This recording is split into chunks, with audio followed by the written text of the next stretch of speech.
ಸಿದ್ಧಾಂತಕ್ಕಾಗಿ ಇಲ್ಲವೇ ವಿಚಾರಕ್ಕಾಗಿ ಒಬ್ಬರನ್ನು ಜೈಲಿಗೆ ಹಾಕಲು ಸಾಧ್ಯವಿಲ್ಲ ಎಂದು ಎನ್ಐಎ ರಾಷ್ಟ್ರೀಯ ತನಿಖಾ ದಳದ ಪೊಲೀಸರಿಗೆ ಮಾತಿನಟ್ಟು ನೀಡಿದೆ ಸುಪ್ರೀಂ ಕೋರ್ಟ್.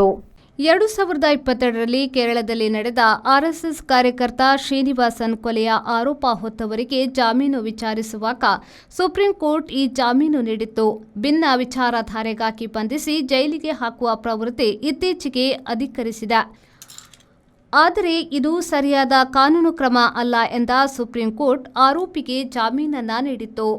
ನ್ಯಾಯಮೂರ್ತಿಗಳಾದ ಅಜಯ್ ಎಸ್ ಓಕಾ ಮತ್ತು ಉಜ್ವಲ್ ಭುಯಾನ್ ಅವರಿದ್ದ ನ್ಯಾಯಪೀಠವು ಕೊಲೆಯಲ್ಲಿ ಬಂಧಿತನ ನೇರ ಪಾತ್ರವಿಲ್ಲ, ಆತನ ಸಣ್ಣ ಘಟನೆ ನೋಡಿ ಬಂಧಿಸಲಾಗಿದೆ ಎಂದು ಜಾಮೀನು ನೀಡಿತು. ಶ್ರೀನಿವಾಸನ್ ಕೊಲೆ ಸಂಬಂಧ ಎನ್ಐಎ 26 ಮಂದಿ ಪಿಎಫ್ಐ ಕಾರ್ಯಕರ್ತರನ್ನ ಬಂಧಿಸಿತ್ತು. ಇವರಲ್ಲಿ 9 ಮಂದಿ ಹೊರತುಪಡಿಸಿ 17 ಜನರಿಗೆ ಕೇರಳ ಹೈಕೋರ್ಟ್ ಜಾಮೀನು ನೀಡಿತ್ತು. ಉಳಿದವರಲ್ಲಿ ಒಬ್ಬರು ಸುಪ್ರೀಂ ಕೋರ್ಟ್ನಲ್ಲಿ ಪ್ರಶ್ನಿಸಿದ್ದು ಈಗ ಜಾಮೀನು ನೀಡಲಾಗಿದೆ.